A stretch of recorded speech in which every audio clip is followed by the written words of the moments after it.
काकडीचं थालीपीठ करण्यासाठी आपण इथं काकडी घेतलेली आहे. कडू असेल तर काकडी घेऊ नका आणि आता सालीसकट आपण ही काकडी किसून घेणार आहोत.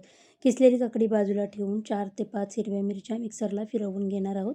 आता किसलेल्या काकडीमध्ये 2 वाटी गव्हाचं पीठ, या अर्धी वाटी तांदळाचं पीठ, ठेचून घेतलेली हिरवी मिरची, धणे जिरे पावडर, लाल तिखट, हळद, पांढरे तीळ,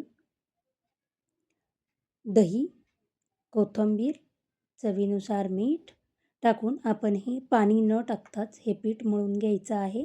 आपलं पीठ मळून झालं की पोळपाटावर ओला रुमाल टाकून त्याच्यावर आपण एक गोळा काढून हात ओला करून आपण हे थालीपीठ थापून घ्यायचं आहे. गॅसवर एक तवा गरम करायला ठेवलेला आहे. त्यावर हे थालीपीठ टाकून कडेने तेल सोडून दोन्ही बाजूनी छान असे क्रिस्पी होईपर्यंत आपण हे थालीपीठ भाजून घ्यायचं आहे.